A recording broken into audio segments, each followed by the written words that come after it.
ಮರೆಯಲಾರೆ ವಿಶೇಷ ಕಾರ್ಯಕ್ರಮಕ್ಕೆ ನಿಮ್ಮೆಲ್ಲರಿಗೂ ಕೂಡ ಮತ್ತೊಮ್ಮೆ ಸ್ವಾಗತ. ನಮ್ಮ ಜೊತೆ ಇದ್ದಾರೆ ಖ್ಯಾತ ಪತ್ರಿಕೋದ್ಯಮಿ ಡಾಕ್ಟರ್ ಸಂಧ್ಯಾ ಪೈ.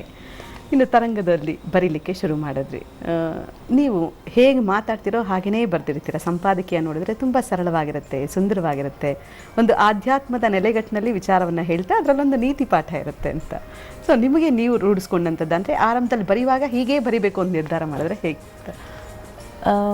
ನಾನು ತರಂಗಕ್ಕೆ ಬಂದಾಗ ನನಗನ್ಸಿದ್ದು ಎರಡು ವಿಷಯ. ಒಂದು, ಇವತ್ತು ರಾಜಕೀಯ ಇರಲಿ ಅಥವಾ ಬೇರೆ ಯಾವುದೇ ವಿಷಯ ತಗೊಳ್ಳಿ, ವೈದ್ಯಕೀಯ ಅದು ಏನೂ ತಗೊಳ್ಳಿ, ತುಂಬ ಪತ್ರಿಕೆಗಳು ಅಥವಾ ಏನು ಟಿ ವಿ ಮಾಧ್ಯಮಗಳು ಮಾತಾಡ್ತವೆ. ಆದರೆ ನಮ್ಮ ಮೂಲಭೂತ ಕೆಲವು ಏನು ಹೇಳ್ತೀವಿ ನಾವು, ನಮ್ಮ ಕಲ್ಚರು ಅಥವಾ ನಮ್ಮ ಆಧ್ಯಾತ್ಮದ ಒಳಹೊಕ್ಕು ನೋಡುವ ಒಂದು ದೃಷ್ಟಿಕೋನ ಇದೀಗ ಕಡಿಮೆ ಆಗ್ತಾ ಇದೆ. ಆದುದರಿಂದ ಏನಾಗ್ತದೆ ಅಂತಂದರೆ, ಜೀವನ ಅಂದರೆ ಏನು ಅನ್ನೋದರ ಬಗ್ಗೆ ಚಿಂತನೆ ಕಡಿಮೆ ಆಗಿದೆ ಅಂತ ನನಗನ್ನಿಸ್ತಿತ್ತು. ಹೇಗೆ ಅಂತಂದರೆ, ನನ್ನ ಮಕ್ಕಳು ಶಾಲೆಗೆ ಹೋಗುವಾಗ, ನಾನು ತರಂಗಕ್ಕೆ ಬರುವಾಗ ನನ್ನ ಮಗಳಿಗೆ ಮದುವೆ ಆಗಿ ಮಗುವಾಗಿತ್ತು ಆಯಿತಾ. ನಾನು ಅಜ್ಜಿಯಾಗಿದ್ದೆ ಅವಾಗ ಆಲ್ರೆಡಿ. ನನ್ನ ಮಗಂದು ಓದು ಮುಗಿಸಿ ನಮಗೆ ಜಾಯಿನ್ ಆಗಿದ್ದ ನಮ್ಮದೇ ಬಿಸ್ನೆಸ್ಸಿಗೆ. ಸೊ ಮನೆಯಲ್ಲೇ ಅಷ್ಟು ಜವಾಬ್ದಾರಿ ಅಂತಿರಲಿಲ್ಲ. ಸತೀಶ್ ಬೇಗಳು ಕೆಲಸ ಮಾಡ್ತಾಯಿದ್ರು, ಆಫೀಸಿಗೆ ಬರ್ತಿದ್ರು. ಆವಾಗ ಮನೇಲಿ ಅಷ್ಟು ಜವಾಬ್ದಾರಿ ಅಂತಿರಲಿಲ್ಲ. ಆವಾಗ ನಾನು ತರಂಗಕ್ಕೆ ಸೇರಿಕೊಂಡೆ. ಅದೊಂದು ಘಟ್ಟ. ಅಲ್ಲಿ ನನಗೇನು ಅನ್ನಿಸ್ತಿತ್ತು ಅಂತ ಹೇಳಿದ್ರೆ, ಒಂದು ಇದು ನನ್ನ ಮಕ್ಕಳ ಶಾಲೆಗೆ ನಾನು ಹೋಗ್ತಾಯಿದ್ದೆ. ಶಾಲೆಯಲ್ಲಿ ನಾನು ಕರೆಸ್ಪಾಂಡೆಂಟ್ ಆಗಿದ್ದಾಗ ಟೀಚರ್ನಿರಲಿ ಅಥವಾ ಪೇರೆಂಟ್ಸನ್ನಿರಲಿ ಮಕ್ಕಳನ್ನಿರಲಿ ಮಾತಾಡಿಸಿದಾಗ ನನಗೆ ಇದೊಂದು ಕೊರತೆ ಅಂತ ಅನ್ನಿಸ್ತಾ ಇತ್ತು. ಯಾರಿಗೂ ಇದರಲ್ಲಿ ಇಂಟ್ರೆಸ್ಟ್ ಇಲ್ಲ. ಸೈನ್ಸು ಮ್ಯಾಥ್ಸು ಓದ್ಬಿಟ್ಟು ರ್ಯಾಂಕ್ ಬಂದರೆ ಸಾಕು. ಆ ರ್ಯಾಂಕ್ ಬಂದು ಏನು ಮಾಡ್ತೀರಿ ಅನ್ನೋದ್ರ ಬಗ್ಗೆ ಯಾರಿಗೂ ಚಿಂತನೆ ಇಲ್ಲ. ಆ ಮಕ್ಕಳಿಗೆ ತುಂಬ ಹಿಂಸೆ ಆಗ್ತಿತ್ತು. ಈ ನಮ್ಮ ಹಿನ್ನೆಲೆ, ನಮ್ಮ ಚರಿತ್ರೆ, ನಮ್ಮ ಮಕ್ಕಳಿಗೆ ಸ್ವಲ್ಪ ಗೊತ್ತಿರಬೇಕು. ಮಕ್ಕಳಿಗೆ ಗೊತ್ತಿರಬೇಕು ಅಂತಂದರೆ ಶಾಲೆಯಲ್ಲಿ ಟೈಮ್ ಇಲ್ಲ, ಟೀಚರ್ಸಿಗೆ ಅಷ್ಟೇ ಗಂಟೆ ಇರೋದು.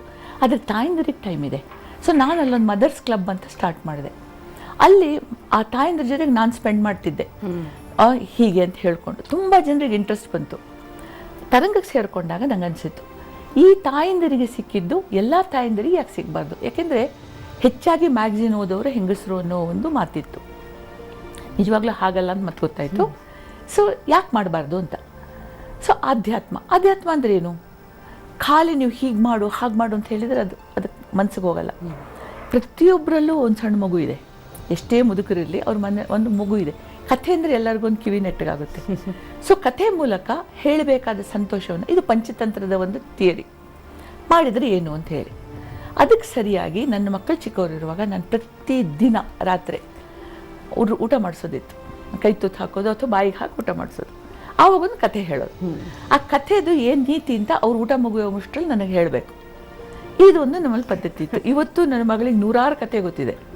ಸೊ ಹೀಗೆ ಅದನ್ನು ನಾನು ಬಳಸ್ಕೊಂಡು, ಹಾಗೆ ಪ್ರತಿಯೊಂದಕ್ಕೂ ಅವ್ರು ಯಾಕೆ ಅಂತ ಕೇಳೋದು. ಈಗ ಮನೇಲೊಂದು ಶ್ರಾದ್ದ ಇದೆ ಅಂತ ಇಟ್ಕೊಳ್ಳಿ, ಯಾಕೆ ಹೊಸತ್ತವ್ರು ಬರ್ತಾರಾ ಏನು? ಆವಾಗ ಉತ್ತರ ನನಗೂ ಗೊತ್ತಿಲ್ಲ. ಯಾಕೆಂತಂದರೆ ನಮಗೆಲ್ಲ ಏನು ಹೇಳ್ತಿದ್ದು ಅದು ಹಾಗೆ ಸುಮ್ಮನಿರು, ಹಿರಿಯರಿಗೆಲ್ಲ ಅಷ್ಟು ಪ್ರಶ್ನೆ ಮಾಡಬಾರ್ದು, ತಲೆ ಹರಟೆ ಮಾಡಬಾರ್ದು ಅಂತ ಕೂರಿಸೋದು. ಆವಾಗ ನಂಗೆ ಅನ್ನಿಸ್ತಿದ್ದಲ್ಲಿ ಏನಿಲ್ಲ ಬಹುಶಃ, ಹಾಗಾಗಿ ಇವ್ರಿಗೂ ಹೇಳೋಕ್ಕೆ ಬರಲ್ಲ ಅಂತ. ಸೊ ಹಾಗಿಲ್ಲ ಅಂತ ನನಗೆ ಗೊತ್ತಾಯಿತು. So I started learning Sanskrit. ಕೇಳೋರು ಎಲ್ಲರನ್ನು ಕೇಳೋದು ಏನು ಅಂತ ಹೇಳಿ ಅವ್ರ ಜೊತೆ ಚರ್ಚೆ ಮಾಡೋದು, ಮಾತಾಡೋದು. ಹೀಗಾಗಿ ಅನೇಕ ವಿಷಯಗಳನ್ನ ನಾನು ತಿಳ್ಕೊಂಡೆ. ನಾನು ತಿಳ್ಕೊಂಡದ್ದು ನನ್ನ ಓದುಗರಿಗೆ ಸಿಗಬೇಕು ಅನ್ನೋ ಒಂದು ಇಂಟೆನ್ಷನಿಂದ ಈ ಎಡಿಟೋರಿಯಲ್ ಸಂಪಾದಕೀಯ ಏನು ಬರೀತೇನೆ ಅದನ್ನು ನಾನು ಮಾಡಿಫೈ ಮಾಡಿಕೊಂಡೆ. ಯಾಕೆಂದರೆ ದುಡ್ಡು ಕೊಟ್ಟು ಕೊಂಡುಕೊಳ್ಳೋ ಓದುಗನಿಗೆ ಇದರಿಂದ ಏನಾದ್ರು ಒಂದು ಲಾಭ ಆಗಬೇಕು. ಈಗ ನಮ್ಮ ಕವರ್ ಸ್ಟೋರೀಸನ್ನು ನೀವು ಗಮನಿಸಿರ್ಬೋದು. ಒಂದು ವಿಷಯವನ್ನು ನಾವು ಎತ್ಕೊಂಡ್ರೆ ಅದನ್ನು ಎಕ್ಸ್ಟೆನ್ಸಿವ್ ಆಗಿ ಹಾಕ್ತೀವಿ. ಅಂದರೆ ಓದುಗ ಆ ಪುಸ್ತಕ ತೆಗೆದಿಟ್ಟು ಅದರಿಂದ ಬೆನಿಫಿಟ್ ತಗೊಳ್ಬೇಕು ಹಾಗೆ. ಸೊ ಈ ರೀತಿಯಲ್ಲಿ ನಾನು ಓದುಗರಿಗೆ ಬೆನಿಫಿಟ್ ಆಗಬೇಕು ಅಂತ ಆ ದೃಷ್ಟಿಕೋನದಿಂದ ಇದನ್ನು ಸ್ಟಾರ್ಟ್ ಮಾಡಿದೆ. ಪ್ಲಸ್ ಎಲ್ಲೋ ಮುರುಟು ಹೋದ ನಮ್ಮ ಭಾವನೆಗಳು, ಎಲ್ಲೋ ಹಿಂದಕ್ಕೆ ಸರಿದಂಥ ನಮ್ಮ ಕಲ್ಚರು ಅಥವಾ ನಮ್ಮ ಆಧ್ಯಾತ್ಮದ ಒಂದು ಒಳಗಿನ ಹರಿವು, ಇದು ಗೊತ್ತಾಗಬೇಕು ಅನ್ನೋದು ನನ್ನ ಇಂಟೆನ್ಷನ್. ಇವತ್ತಿಗೂ ಹಾಗೆ ಇದೆ. ಒಂದು ಪಾಸಿಟಿವ್ ವೈಬ್ರೇಷನಿಂದ ಶುರುವಾಗುತ್ತೆ ನಿಮ್ಮ ಪೇಪರು ಅಂತ, ಸಂಪಾದಕೀಯದಿಂದ ಶುರುವಾಗುತ್ತೆ. ಓದುಗ ಮತ್ತು ತರಂಗದ ನಡುವಿನ ಸಂಬಂಧ ಒಂದು ದೊಡ್ಡ ತರಂಗಾಂತರಗಳನ್ನೇ ಸೃಷ್ಟಿ ಮಾಡ್ಬೋದು ಅಂತ ಯಾವ ಥರ ಎಣಿಸಿದ್ರಾ ನೀವು? ಅಂದರೆ ಅಷ್ಟರ ಮಟ್ಟಿಗೆ ಸಕ್ಸಸ್ ಆಗುತ್ತೆ ತರಂಗ ಅನ್ನೋದ್ರ ಬಗ್ಗೆ? ಗುಲ್ವಾಡಿಯವರು ಇರುವಾಗಲೂ ಅಷ್ಟೇ ಸಕ್ಸಸ್ಫುಲ್ ಇತ್ತು, but from A different angle. ಅವರು ರಾಜಕೀಯವನ್ನು ತಗೊಳ್ತಾ ಇದ್ದರು. ಅವರ ಸಂಪಾದಕೀಯದಲ್ಲಿ ಏನಾದರೂ ತಪ್ಪಾದಾಗ ಧ್ವನಿ ಎತ್ತಿ ನಿಮಗೊಂದು ಬಹಿರಂಗ ಪತ್ರ ಅಂತ ಬರಿತಾ ಇದ್ದರು. ಅದೊಂದು ಬೇರೆ ಆ್ಯಂಗಲ್ ಇತ್ತು. ಆದರೆ ಒಂದು ಫ್ಯಾಮಿಲಿ ಮ್ಯಾಗ್ಝಿನ್ ಅಂತ ಹೇಳುವ ಒಂದು ಪತ್ರಿಕೆಗೆ ಒಳ್ಳೆ ಸಕ್ಸಸ್ ಸಿಕ್ತು. ಆದರೆ ಈ ಆ್ಯಂಗಲು ನನಗೆ ಒಬ್ಬ ಹೆಣ್ಣಾಗಿ ನನಗೆ ಈ ಆ್ಯಂಗಲ್ ಸರಿ ಅಂತ ಅನಿಸ್ತು, ಅವರಿಗೆ ಆ ಆ್ಯಂಗಲ್ ಸರಿ ಅಂತ ಅನ್ನಿಸ್ತಾ ಇತ್ತು. ಆದರೆ ಅದು ಒಂದು ಕಾಲದಲ್ಲಿ ತುಂಬ ಪಾಪ್ಯುಲರ್ ಆಗಿತ್ತು. ಆದರೆ ಇದು ಕೂಡ ತುಂಬ ಜನರು ಮೆಚ್ಚಿದರು ನನಗೆ. ಅಂದರೆ ತುಂಬ ಹುಡುಗರು, ಹೈಸ್ಕೂಲ್ ಹುಡುಗರು ಅಥವಾ ಕಾಲೇಜ್ ಹುಡುಗರು ಎಲ್ಲಾದರೂ ಹೋದ ಕಡೆ ಸಿಗ್ತಾರೆ, ಬಂದು ಹೇಳ್ತಾರೆ, ನಿಮ್ಮ ಎಡಿಟೋರಿಯಲ್ ಓದಿ ನಾನು ಜೀವನ ಬದಲಾಯಿಸ್ಕೊಂಡೆ, ನಾನು ಸ್ಮೋಕ್ ಮಾಡ್ತಾಯಿದ್ದೆ, ಡ್ರಗ್ಸ್ ತಗೊಳ್ತಾ ಇದ್ದೆ, ಅದನ್ನೆಲ್ಲ ಬಿಟ್ಟೆ, ಇದನ್ನೀಗ ಕಲಿತಾ ಸಂಸ್ಕೃತ ಕಲಿತೀನಿ ಅಂತೆಲ್ಲ ಹೇಳ್ತಾರೆ. ಆವಾಗ ನಂಗೆ ತುಂಬ ಖುಷಿಯಾಗುತ್ತೆ. ಯಾಕೆಂದರೆ ಒಂದು 100 ಹುಡುಗರು ಈ ಥರ ಬದಲಾದರೂ ಕೂಡ ಒಂದು ಸಮಾಜದ ದೊಡ್ಡ ಭಾಗ ರಿಫಾರ್ಮ್ ಆಗುತ್ತೆ ಅಂತ ಹೇಳಿದಂಗೆ ಅನಿಸುತ್ತೆ. ಖಂಡಿತ. ನಿಮ್ಮ ಸಂಪಾದಕೀಯದಿಂದ ಆದಂಥ ಬದಲಾವಣೆಗಳ ಬಗ್ಗೆ ನೀವು ಹೇಳಿದ್ರಿ, ಮತ್ತೊಬ್ಬರು ಕೂಡ ಈ ಬಗ್ಗೆನೇ ಹೇಳಿದ್ದಾರೆ.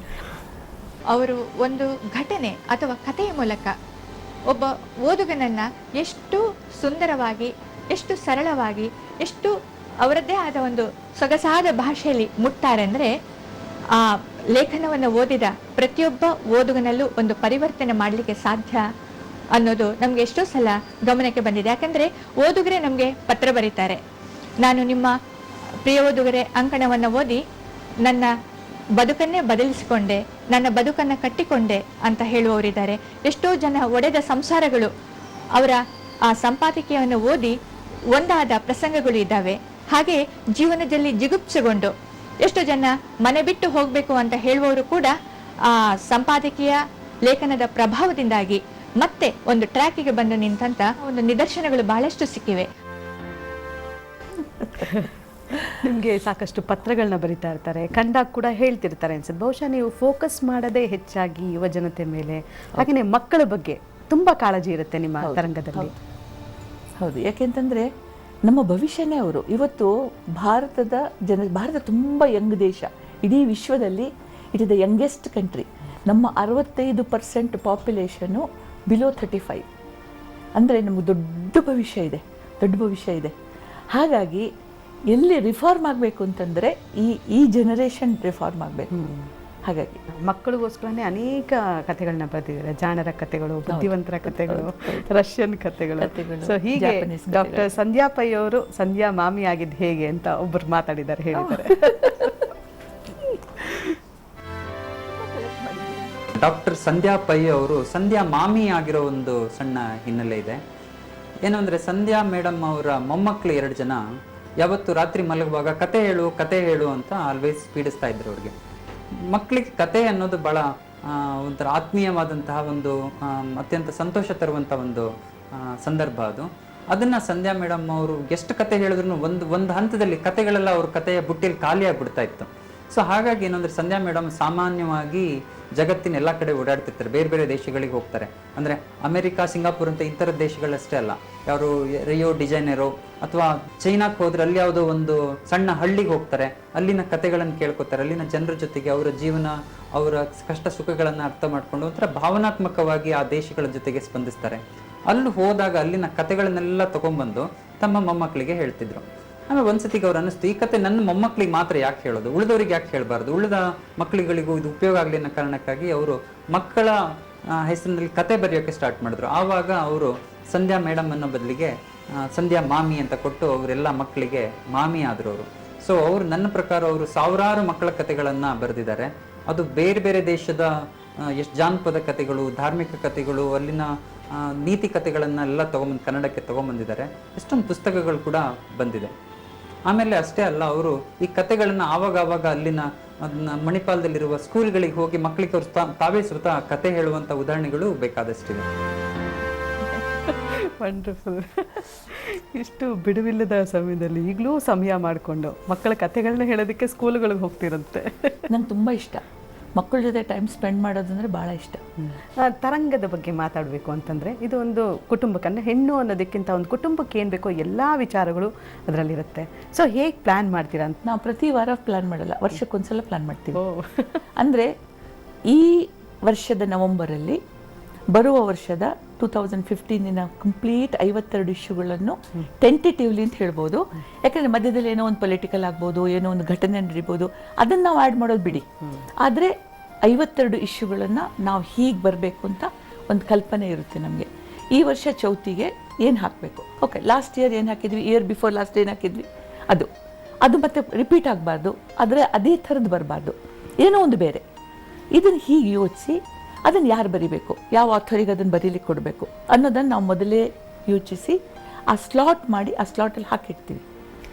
ಹಾಗಾಗಿ ಆ ಒತ್ತಡ ಇರೋದಿಲ್ಲ.